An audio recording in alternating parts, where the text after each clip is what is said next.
Seguro que lo has oído muchas veces, tanto aplicado a modelos de calle como a coches de competición. Cuanto más eficaz es un coche, más delicado. ¿Cuánto hay de cierto en esto? No solo te lo vamos a contar, sino que te vamos a poner ejemplos de soluciones técnicas y de coches concretos. Este es un vídeo de técnica, pero de técnica aplicada. Bienvenidos a Garaje Hermético. Enciérrate con nosotros.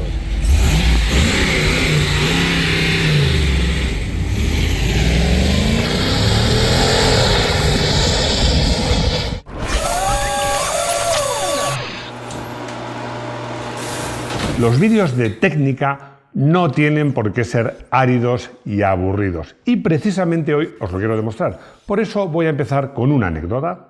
Es una anécdota que no tiene nada que ver con el mundo del motor, pero luego entenderéis por qué la cuento.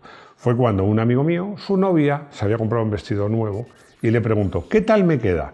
Y mi amigo le respondió, ¿quieres que sea sincero o educado?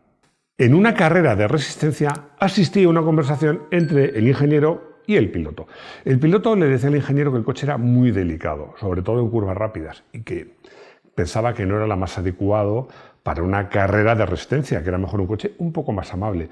La conversación siguió y poco después el mismo piloto al mismo ingeniero le dijo que pues sería bueno que el coche fuera un poco más rápido.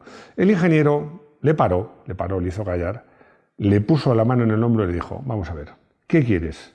¿Que sea amable o que sea rápido? Porque las dos cosas no te las puedo dar. Un coche de calle es un compromiso de principio a fin. Tiene que ser potente, pero gastar y contaminar poco. Tiene que ser amplio por dentro, pero pequeño por fuera. Tiene que estar muy equipado, pero ser competitivo en precio. Y así podría seguir con todo o casi todo. Cuando hablamos de comportamiento en un coche de calle, aquí sí que no hay compromisos. Cualquier coche de calle tiene que ser fácil de conducir, predecible e intuitivo. Como se suele decir, que perdone los errores de conducción. Incluso en coches deportivos, ya lo veremos, la facilidad de conducción se pone por delante de la eficacia. Voy más lejos. Incluso en un coche de competición, por ejemplo, de resistencia, o si la carrera es en mojado, o si el piloto no tiene demasiada experiencia, el concepto de hacer un coche más predecible a una costa de perder algunas décimas por vuelta es habitual. Aunque más habitual es justo lo contrario, tratar que el coche sea lo más rápido posible, aunque su conducción solo esté al alcance de unos pocos elegidos.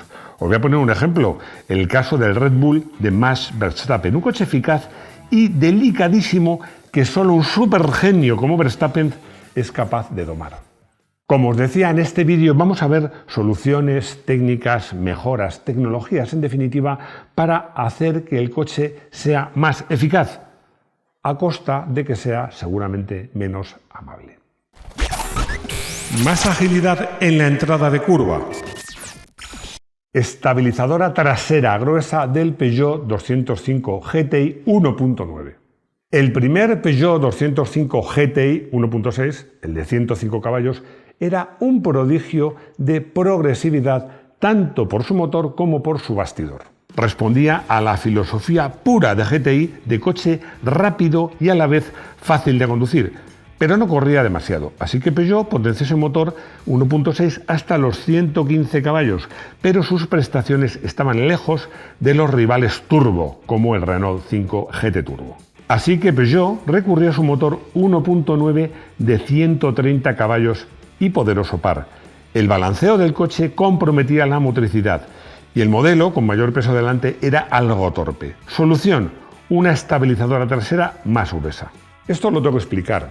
Para que el coche no se balancee, pones estabilizadoras más gruesas. Pero si la pones en el eje motriz, en el delantero, levanta la rueda delantera y pierde tracción. ¿Qué se hace en estos casos? Hablamos de tracción delantera. Ponerla más gruesa detrás. Por eso veis estos coches de tracción delantera muy deportivos, levantar la rueda trasera. Lo que sucede es que al llevar esa estabilidad trasera, cargar tanto el peso en la rueda exterior, el coche se hace mucho más vivo de comportamiento. Comparado con sus hermanos 1.6, de 105 o 115 caballos, el GTI 1.9 era mucho más rápido y eficaz, pero mucho más delicado, solo apto para conductores con mucho nivel. Hay otros caminos. El Mazda MX-5 y sus 2,26 metros de batalla. El primer Mazda, el NA, tenía la batalla, ya sabéis que es la distancia entre eje, de 2,26 metros. Para que os hagáis una idea, es una distancia entre ejes más pequeña, más corta, por ejemplo, que la de un Fiat 500 actual. Esa batalla, junto a su reducido peso y buen equilibrio de masas, brindaba al coche una agilidad increíble. Era muy rápido entrando en las curvas y cambiando de apoyo, muy ágil. Y también era muy rápido cuando, entre comillas, perdías el eje trasero. Es algo que pude comprobar en dos ocasiones. Primero, en la presentación del NA, cuando haciendo una sesión de fotos, pues hice un trompo y arañé un poquito el paragolpes trasero, muy poquito. Y luego, cuando corrí en Estoril, si soy sincero, no me acuerdo si fue con el NA o con el NB, pero para el caso es lo mismo. Y es que la carrera fue en mojado y bueno, la primera sesión fue un verdadero festival de trompos. ¿Quieres muy buen paso por curva? El Toyota MR2, el AW11, con su motor central. Para que un coche sea rápido en su paso por curva, el objetivo es reducir el momento polar de inercia. Queremos que el peso esté entre los dos ejes del coche para que gire sobre sí mismo rápidamente como una peonza. El MR2 original, al no tener el motor colgado ni por delante ni por detrás de los ejes, cambiaba de dirección con una facilidad que una berlina normal o un deportivo que no tenga motor central trasero, ni sueña. El límite de adherencia lateral es altísimo. El problema del motor central es que cuando el coche empieza a deslizar no hay inercia que te avise. En un coche con el motor delantero sientes el peso tirando hacia afuera. Aquí el giro sobre el eje es tan rápido que para cuando te das cuenta de que la trasera se ha soltado ya es muy difícil de controlar. Técnica de competición sí, pero poco progresiva para manos inexpertas. Hay más coches con motor central. De hecho, en el coche del día os traemos uno muy especial. Pero he escogido el Toyota MR2 para demostraros que incluso un coche con poco más de 100 caballos, pero con motor central trasero, ahí detrás a la espalda, es siempre un coche muy eficaz, pero delicado de conducir. Mi coche es muy cabezón. ¿Qué hago? Hyundai, Coupé, Copa y cómo cabrear al tren posterior. Ya sabéis que tuve la oportunidad de competir y mucho con este coche. Un coche fantástico, bonito, con buenos frenos, motor con muchos bajos, irrompible, pero con un mal reparto de pesos.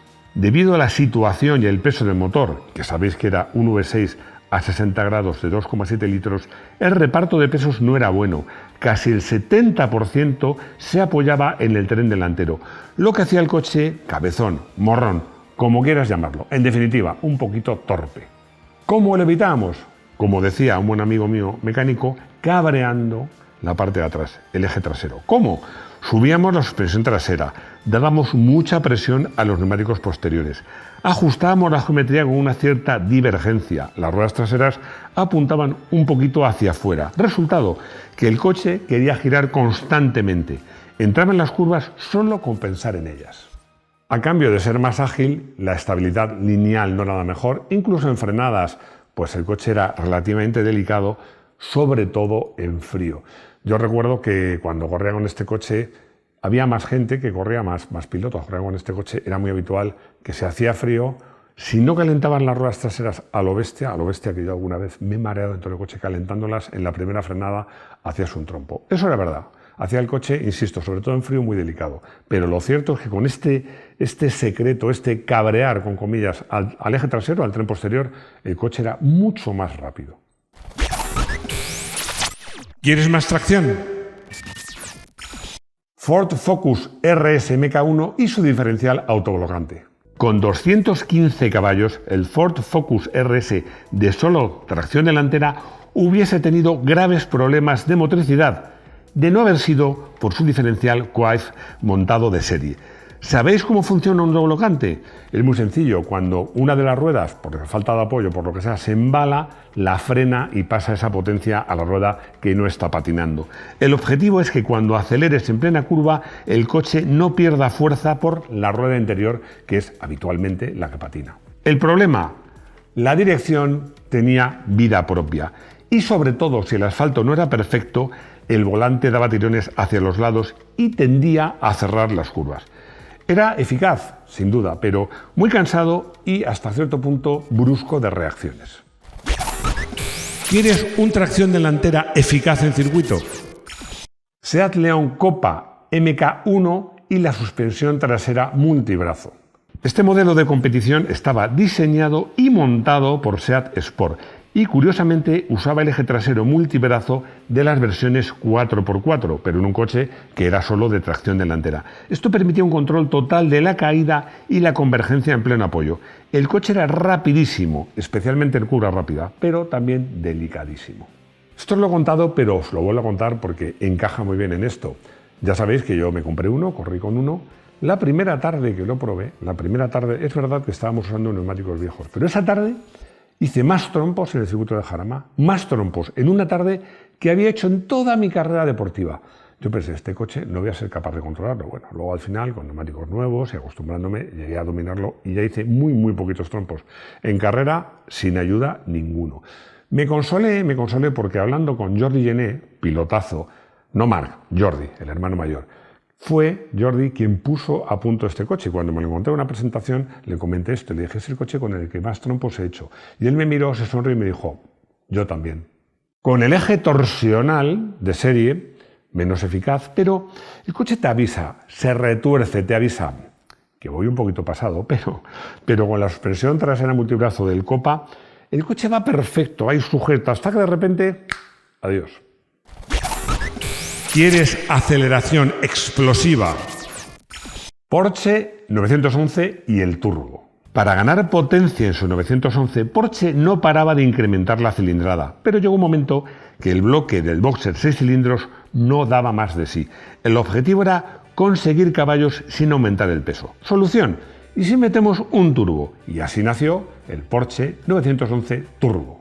En esos primeros turbo costaba que el turbo cogiera vueltas, pero una vez que las cogía, el coche salía disparado con una fuerza que humillaba a los coches atmosféricos. El problema era el famoso retraso o turbo lag. Imagínate que estás haciendo una curva rápida, tienes el coche apoyado al límite y necesitas un poco de gas. Pisas, no pasa nada. Pero un segundo después, cuando el turbo carga, te entran 300 caballos, primero eran 260, luego 300, de golpe a las ruedas posteriores. Eso rompe la adherencia instantáneamente. Era eficaz por potencia, pero su entrega era criminalmente brusca. ¿Quieres ganar precisión?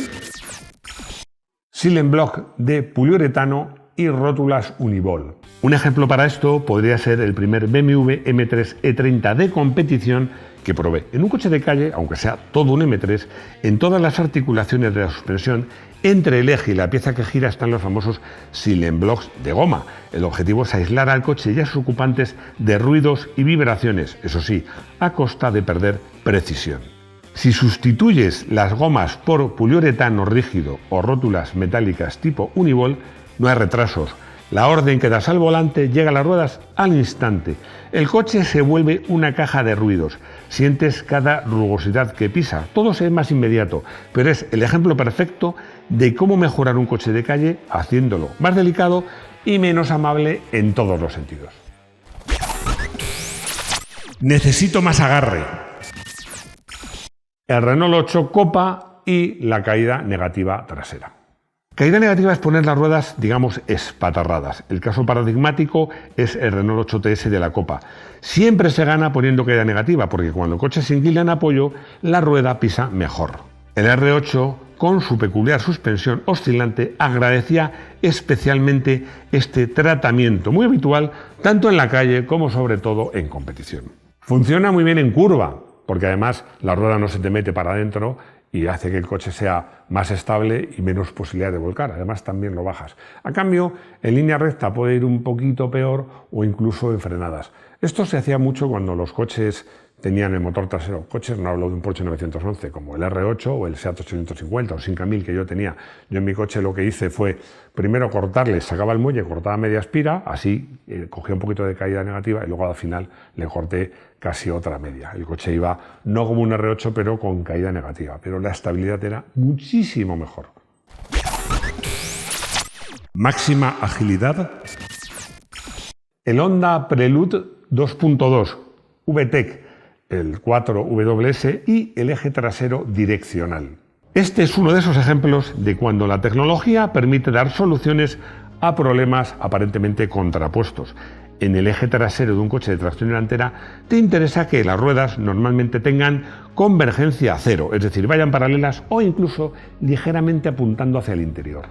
Pero en un apoyo fuerte en curva interesa que sobre todo la rueda exterior se cierre. Bueno, y si además a baja velocidad giran en sentido contrario a las delanteras para mejorar el radio de giro, perfecto. El sistema 4-wheel steering mecánico, por cierto, de Honda conseguía todo eso. Era muy eficaz, pero requería un cierto periodo de aprendizaje para entenderse con el eje trasero. Era, insisto, un sistema totalmente mecánico que a mí me encantaba.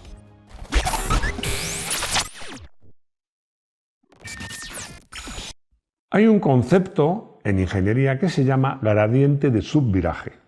Un coche amable tiene un gradiente positivo. Cuanto más giras y más rápido vas, más tiende el coche a abrir la trayectoria de forma predecible. Es aburrido, pero es seguro, porque al final lo que sucede cuando el coche se va es que tu instinto te indica, te hace que gires más, incluso que frenes. Y es justo, en este caso, lo que hay que hacer. Cuando buscamos eficacia, intentamos llevar ese gradiente a cero o incluso a valores negativos. Queremos neutralidad absoluta, os digo incluso que el eje trasero ayude a girar. La neutralidad absoluta es como equilibrar un lápiz en la punta. Mientras el lápiz está vertical todo es perfecto, pero cuando se inclina 1 milímetro, pues se cae. En un coche ese caerse es una pérdida de control, incluso una cruzada salvaje o directamente el trompo. Al hacer el chasis más rígido, las reacciones se vuelven más rápidas. El neumático de competición tiene mucho más agarre, pero cuando lo pierde de golpe. Y así sucesivamente. Y hay que elegir, ya lo sabéis, eficacia o nobleza o amabilidad, como queráis llamarlo.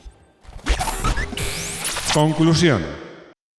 Para mí un coche de competición, voy a ser sincero, es una droga.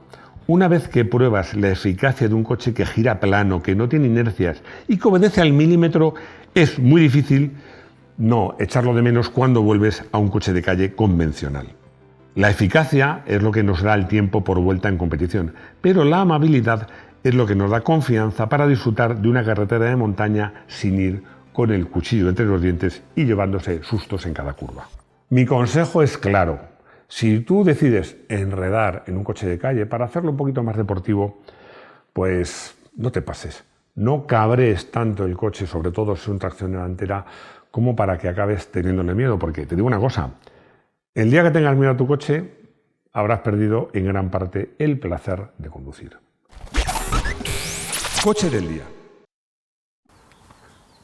¿Habéis visto qué coche más bonito? Hemos elegido como coche del día un coche muy especial, el Alpine A110 GTS, la última versión, la versión de 2026.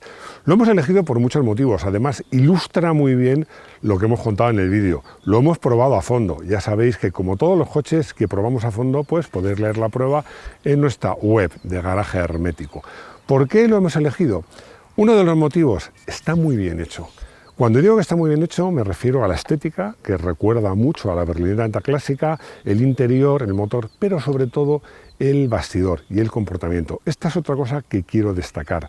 Es que es un coche que tiene un comportamiento muy especial. Yo diría que único. Mejor o peor, eso lo contamos con todo lujo de detalles en la prueba y os contaré algo en este vídeo. Y tercero, porque es un coche único. Es una edición limitada y numerada.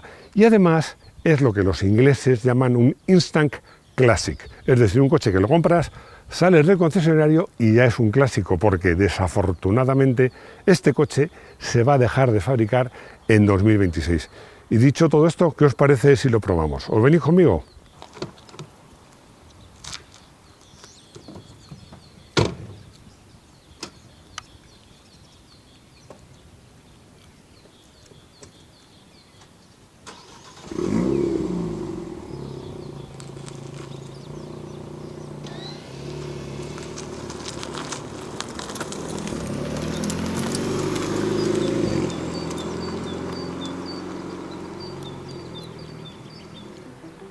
En la prueba, como os digo, están todos los detalles sobre este coche, pero aquí os quiero hablar sobre dos cosas para mí muy destacables.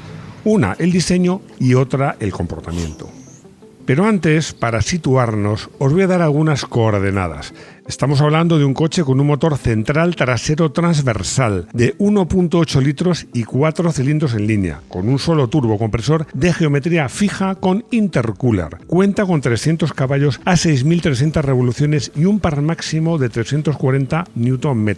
La caja de cambios es automática de doble embrague tipo DCT de 7 velocidades, por supuesto, con levas. Las levas están muy bien en el volante. El peso y su reparto son destacables, 1.119 kilos en vacío oficiales, de los cuales 44% orbitan delante y el 56% detrás, clave para la agilidad de este coche, y un calzado para mí muy razonable, llantas de 18 pulgadas con neumáticos de 215/40 en el eje delantero y 245/40 en el trasero. En cuanto a equipamiento, es razonablemente bueno, pero se echan de menos más huecos de almacenamiento reales en el interior del habitáculo y quizás sistemas de asistencia a la conducción ADAS más avanzados que quizás nos ofrecen para no comprometer el peso y la pureza del chasis. El precio de tarifa en España es de aproximadamente 82.960 euros. Una vez situado el coche, hablemos de lo prometido. Primero, el diseño, que recuerda muchísimo al Alpine A110 de toda la vida en muchas cosas, por fuera y por dentro. Renault está demostrando muy buena mano en esto de resucitar viejas glorias.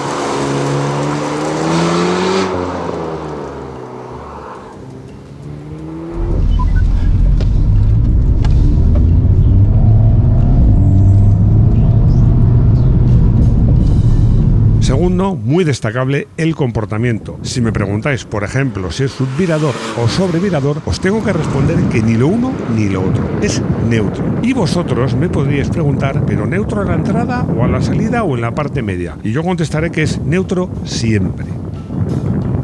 En carretera abierta, incluso conduciendo por mis carreteras habituales en las que hago las pruebas con muy poco tráfico y buena visibilidad, honestamente el límite está tan alto que soy incapaz de llegar a él.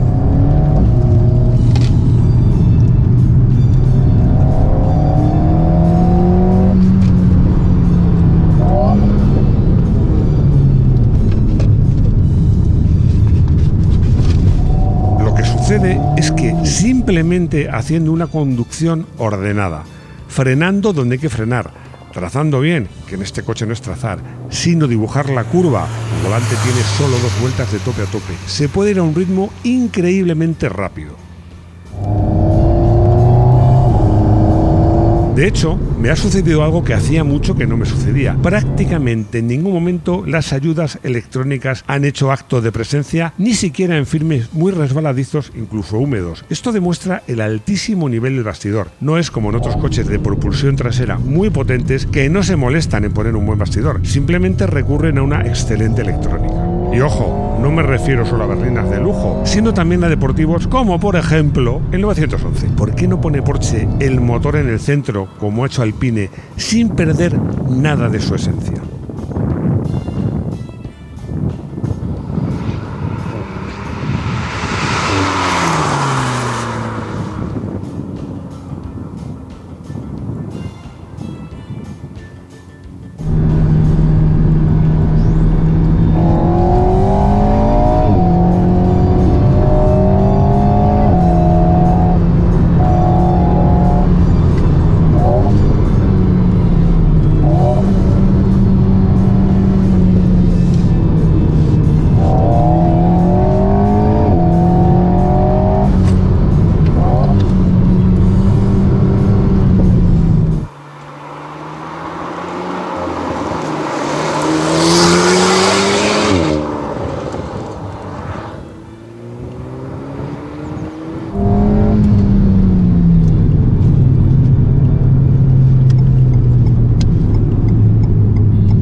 Bueno, ya he acabado la prueba y os puedo dar mis conclusiones. Son varias. La primera, una cosa está clara. a Alpine no se le ha olvidado hacer coches deportivos. Este coche lo deja bien claro. Bueno, hacer coches deportivos o poner a punto otros que no lo son, porque recientemente probamos el Rafale Atelier Alpine y también se notaba la mano de Alpine. La segunda, esta para mí es muy importante, porque yo os diría que de alguna manera Alpine ha avergonzado un poco a Porsche, porque Porsche parece que con su 911, si no pone el motor detrás, pierde la esencia, y Alpine ha demostrado que se puede hacer un coche con motor central que conserva la esencia, el espíritu, yo creo que el tacto, las sensaciones de conducción de la antigua berlineta. Y luego hay una tercera. A ver, hacedme caso, os voy a dar un consejo. Si no habéis probado este coche, no lo probéis. Crea adicción. Yo reprocharía a la marca que no lo ponga, como los paquetes de tabaco. Peligro, este coche crea adicción. No lo pruebes. No lo probéis, de verdad. Así, no se puede desear lo que no se conoce. Yo me voy. Hasta luego.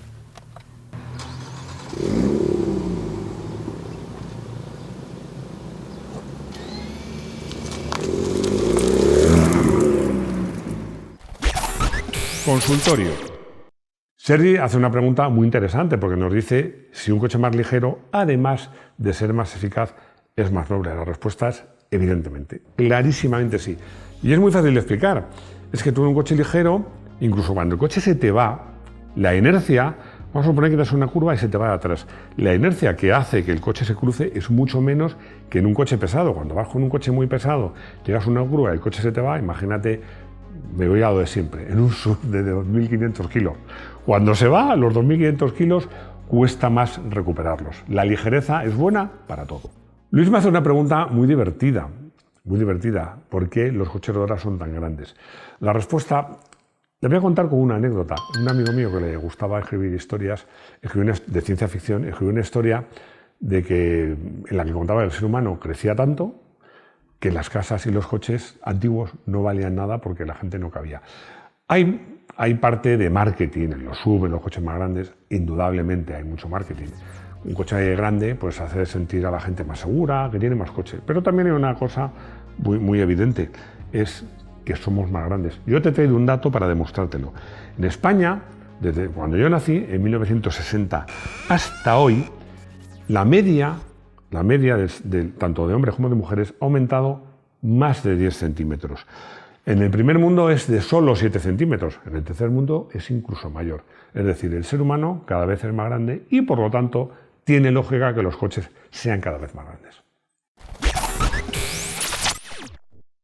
Me gusta de vez en cuando hacer estos vídeos, como yo digo, de técnica aplicada y de casos concretos. No sé, si os parecen un poco rollo, me lo decís. Y si os gustan, también me lo decís. Además, en este caso, teníamos la guinda de haber probado un coche tan interesante como el Alpine A110, el nuevo, que me ha encantado. Es un coche realmente muy especial y que deja de fabricarse, qué pena. Nada más, si os ha gustado el vídeo me lo decís, hacéis comentarios, dais al like, si no os ha gustado lo mismo. Si no estáis suscritos, suscribíos, compartid el vídeo, hacernos miembros y ayudarnos a mejorar este canal. Y lo más importante, lo dejo para el final, os espero aquí, de nuevo, en nuestro garaje hermético. Hasta pronto.